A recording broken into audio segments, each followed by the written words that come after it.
যারা ঝাল ঝাল খাবার পছন্দ করেন তারা অবশ্যই ভিডিওটি স্কিপ করবেন না। আজকে আমি অন্যরকম আর ভিন্ন রকম করে এই মাংসটা আমি আপনাদের রান্না করে দেখাবো। এটা হচ্ছে একদম ঝাল ঝাল অন্যরকম একটা মশলা দিয়ে আমি রান্না করব।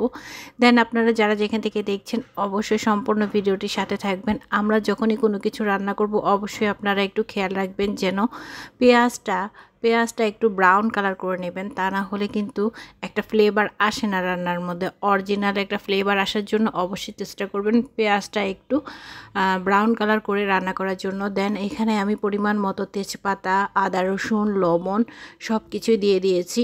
আর অবশ্যই খেয়াল রাখবেন আদা রসুনটা যেন একটু সুন্দর করে মানে ব্রাউন কালার একটা স্মেল আসে, তখনই হলুদ মরিচ দেওয়ার চেষ্টা করবেন। আমি মরিচটা একটু এখানে বেশিই দিয়েছি, কারণ মরিচটা বেশি দিলে ওই যে বললাম ঝাল ঝাল খাবার রান্না করব। তবে কি রান্না করছি অবশ্যই আপনারা সম্পূর্ণ ভিডিওটির সাথে থাকুন। আর এখানে ঝাল ঝাল করে আমি আজকে আলু দিয়ে রান্না করব। আর এখানে একটু দিয়ে দিলাম ধনিয়া গুঁড়া। দেন এগুলি সব কিছু আমি একসাথে খুব পানি দিয়ে খুব সুন্দর করে কষিয়ে নেব একদম তেল ওঠা আগ পর্যন্ত। আর এখানে আমি মাংসের মধ্যে কি করেছি, একটু সয়াবিন তেলের সাথে দিয়েছি সরিষার তেল। দেন আপনারা গরুর মাংসের মধ্যে যদি এভাবে মানে দুইটা তেল একসাথে মিক্সড করে দেন তাহলে কিন্তু অনেক অনেক মজার হয়।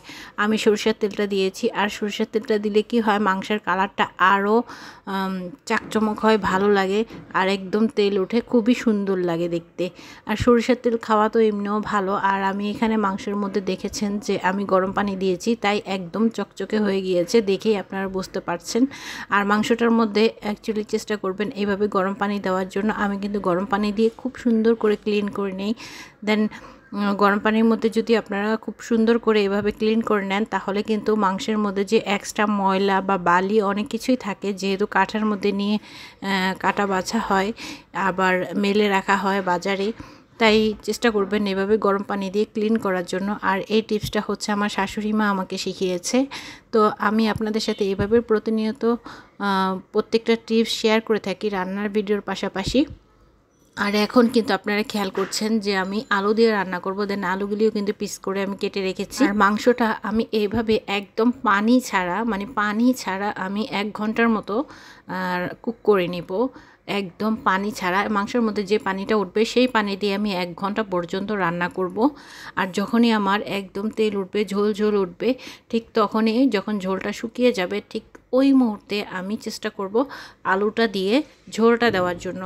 দেন প্রথমে একটু পানি দিয়ে খুব সুন্দর করে আমি কষিয়ে নিচ্ছি। আর এটা কিন্তু আমার পানি ছাড়া একদম, এই যে দেখেন আমি বলেছিলাম যে যখন পানি উঠবে ওই পানিটা দিয়ে খুব সুন্দর করে আমি কষিয়ে নেব। তো যে পানিটা উঠেছে আমি সেই পানিটা দিয়েই কিন্তু মাংসটাকে কুক করে নিচ্ছি। আমরা অনেকে মাংস করতে গেলে কি হয়, একটু নাড়াচাড়া করেই কী করি পানিটা দিয়ে দিই।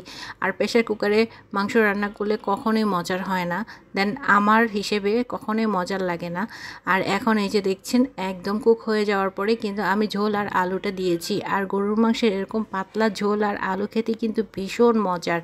আর মাংসের মধ্যে এরকম আলুটা দিলে আরও টেস্ট 3 গুণ বেড়ে যায়। আর আমি যে স্পেশাল একটা মশলা দেব বন্ধুরা, এই স্পেশাল মশলাটা হচ্ছে আমি কিছু রসুন কুচি আর পেঁয়াজ কুচি, সেই সাথে হচ্ছে তেজপাতা আর হচ্ছে জিরা, সব কিছু আমি তেলে ভেজে তারপরে হচ্ছে পেস্ট করে তারপরে আমি এই মাংসটার মধ্যেই দিয়ে দিয়েছি।